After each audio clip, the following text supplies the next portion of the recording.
What an amazing World Cup final. Two teams giving their all for 80 minutes. My name's Mark. Let's talk rugby.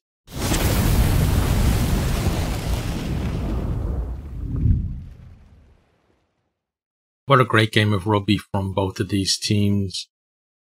Up there with the best World Cup final that we've seen either in the men's or women's game. Right from the start, you could feel the atmosphere in Eden Park. Sold out 45,000 there. At the Haka then, England make a white wall across the entire field.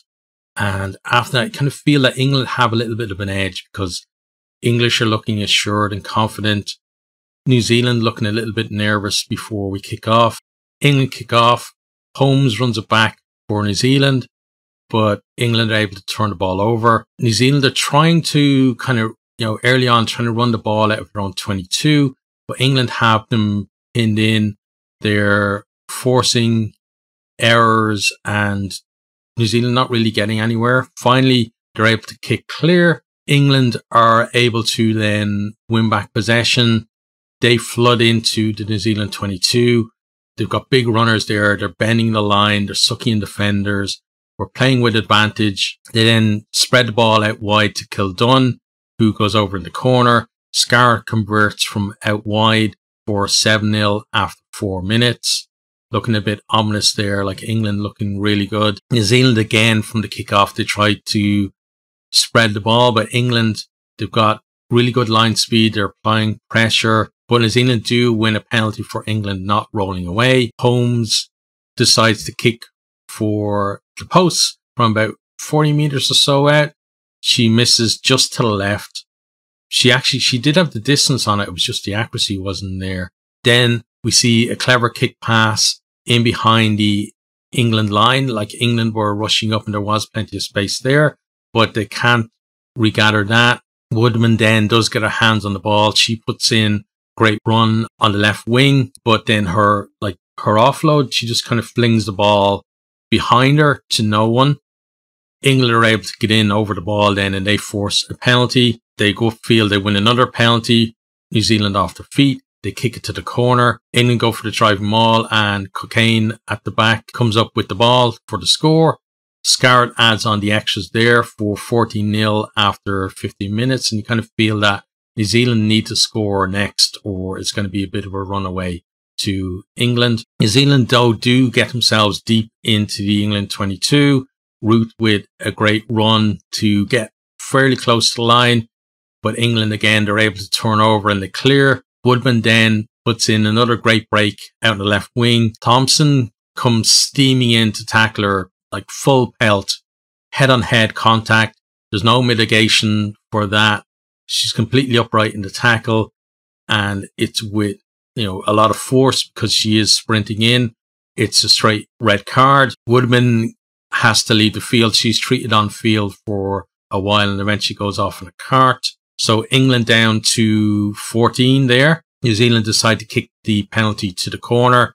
They go for a driving maul themselves and they forced their way over Ponsonby with the try. That's converted for 7-14. A little bit of hope then for New Zealand at that stage. But England hit back almost instantly. They get their hands on the ball from the restart. They set up a driving maul from outside of New Zealand's 22. And New Zealand just can't deal with it. They can't stop it at all. England drive from there all the way over the line.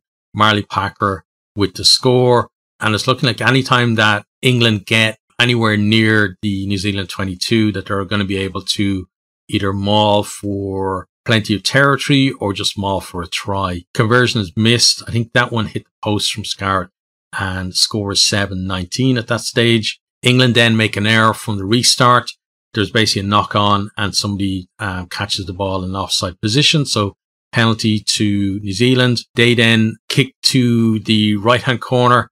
The maul, though, it's halted, so they decide to spread the ball. They get it out wide to Lati Aiga, who's just on for Woodman. She goes over for a try in the corner. That's converted for 14-19. New Zealand, coming back pretty well at that stage. England then, though, they have another massive maul from the restart again. So they make 20 plus meters on the drive. New Zealand finally do halt them. So England decide to spread the ball wide. Holmes intercepts the ball. She goes the length of the field and dots the ball down. But we were actually playing advantage to England because New Zealand illegally collapsed it. So we come back for the penalty. England again kick into the corner. They go to the maul and over again. Cocaine for her second try of the game, converted for 14-26. New Zealand at this stage, like they're making errors because of the pressure that England are putting them on. And, you know, their knock-ons and poor decisions are kind of giving England cheap territory. New Zealand, though, they do win another penalty after a good break from Leti Aiga. And they themselves, they go to the corner and it's another driving maul.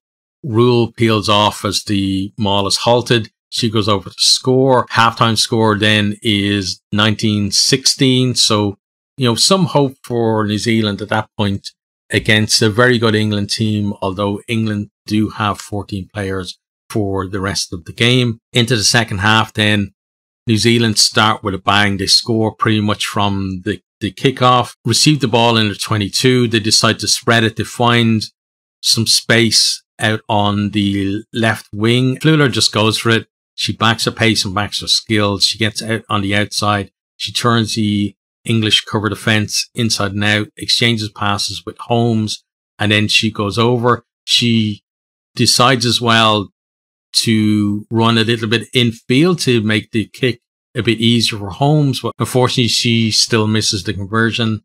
So we're at 24-26. New Zealand just 2 points back. Matthews then is able to hold the New Zealander up in the tackle, create a maul. England win the turnover.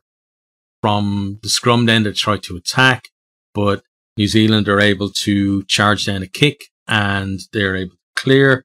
New Zealand are trying to get to that space on the outside that, you know, that the aggressive England defence are leaving them, but they need a little bit of patience because they're trying to get the ball out wide a bit too early, and it's, you know, it's causing errors and knock-ons and causing pressure on them as well because England are coming up so quickly. We have a great kick then to relieve some of that pressure. It's a 50-22 from Coxedge. So she drills the ball from just inside her own half into England 22. Line out to New Zealand. New Zealand go for the driving maul from that line out. They win a penalty. And then from that, then Murray crashes over in the corner. She's just come on the field as well. Holmes again misses the conversion, but it's 29-26 to New Zealand, and they're in front for the first time in the game. We're on about 50 minutes at this stage. New Zealand, again, more errors than knock on in their own 22. England win a penalty at the scrum, and it's actually Murray that concedes the penalty on that one. They kick to the corner. You know what's coming. It's another driving maul, and Cocaine completes her hat-trick there. And again, there's like nothing that New Zealand can do like just to stop the maul at this point. Scarrett misses the conversion. England up 31-29. We've got about 25 minutes to go at that point.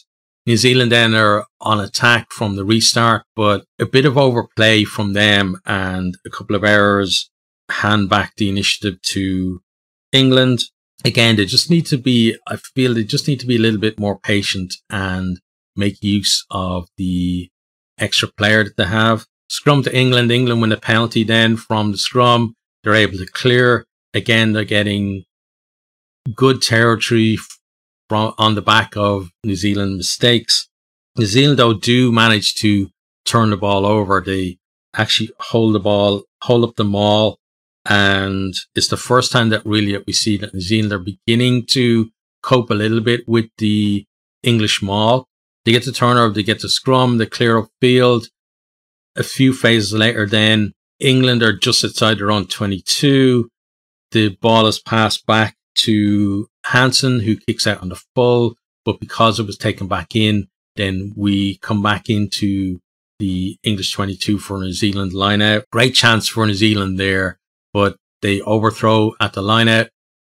They're very lucky though, because England at the back of the line actually knock on. So scrum to New Zealand there. New Zealand then attack off the back of that scrum, but Byrne is able to get in over the ball and win a penalty for England. Shortly after then, Abby Dow breaks out of the England 22. She finds a space over on the right wing, but then she's tackled. Again, it's head-on-head contact, but this time she's kind of dipping into the tackle, so there is some mitigation there. It's a yellow card for Simons, so we're 14 women versus 14 for the next 10 minutes.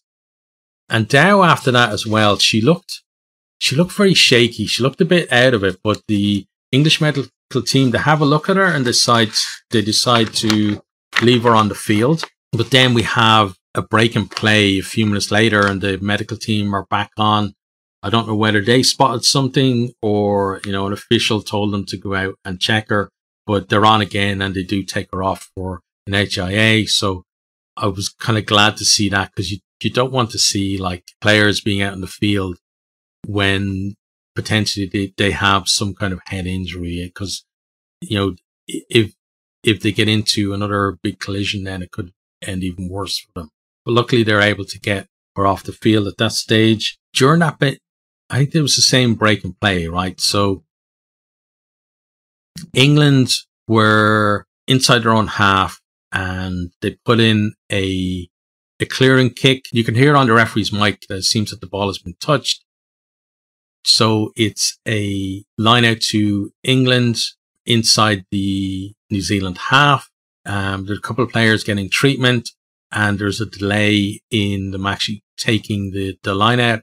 And while that delay is going on, the TMO finds, like on the replays, that the ball wasn't actually touched after the kick. What happened was the England player kicks it, and the New Zealander who's coming in to try and block it down, the follow through of the kick then hits the bottom of her hands, and that's the noise that we can hear on the ref's mic. Having seen that, then they correct the decision. They award the line out to New Zealand from where the ball was kicked. And that's, it actually turns out to be kind of a vital turnover that happens there, because from the line out then, New Zealand go on the attack. Fitzpatrick kicks through. Fleuler gets the ball first, and she's able to offload from the deck to Letty Aiga, who goes over for her second try in the corner.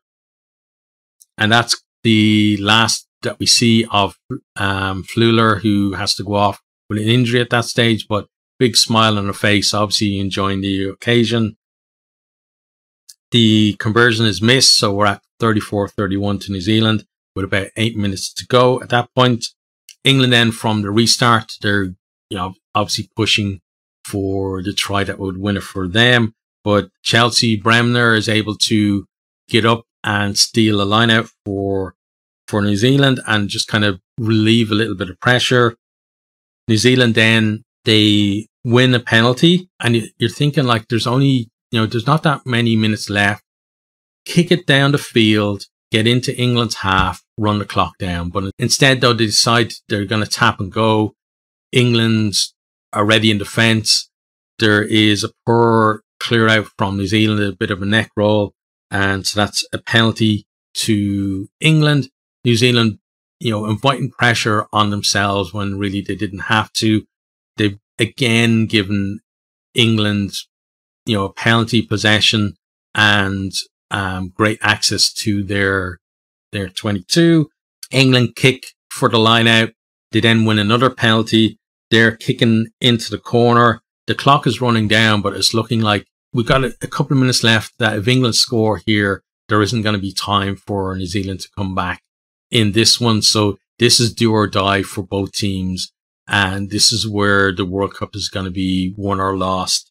England kick to the corner first time. They go for the line out. They secure the line out. New Zealand are able to halt them all, but we are playing an advantage to England. They then go out with single runners driving at the line. New Zealand are out to keep them out. So we come back for the penalty advantage. At this stage then, just as the ball is thrown in, the clock goes into the red. England, you really feel like to just secure the ball, get it down, use that maul that they've already scored, I think maybe 4 tries by this stage from, and the World Cup is theirs. But Murray, the replacement prop, jumps in the line out. She's able to disrupt. The ball is knocked on by England, and there's a few seconds where you're thinking, okay, what's going to happen here? But it's been spotted. Referee blows the final whistle. New Zealand are the world champions. They end England's 30-game winning run. Credit to both teams here. So, like, New Zealand did really well against the overwhelming favourites, a team that absolutely destroyed them the last time that these two teams met. They produced really good play in the final. They trusted their skills, sometimes a little bit too much, but they were able to pull out in the end.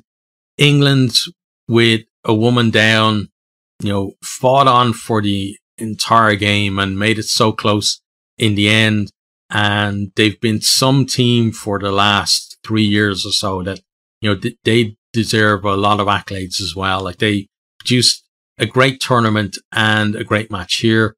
We had 2 fantastic semi-finals, and then the final then just went a step above that as well. This was a great advertisement for rugby, not just women's rugby, rugby in general. Anyone who watched this game and didn't enjoy it, no other game is really going to turn the head towards rugby. It's going to inspire a new generation of players who are hopefully going to grow up in an environment where the women's game is fully professional. It looks like we're moving that way at the moment. And I really hope that we do get more investment into the women's game in more nations as well. We've seen some teams now offering professional contracts to players, but we want to see the players that are getting professional contracts getting a contract that allows them to make a decent living from rugby. And it looks like we're going that way. And teams like this are kind of leading the charge on that. And it's great to see. Commiserations to England. They came very close in the end, gave it a really good crack. And they're a great team. Congratulations to New Zealand. They were able to pull out in the end there and deserve world champions.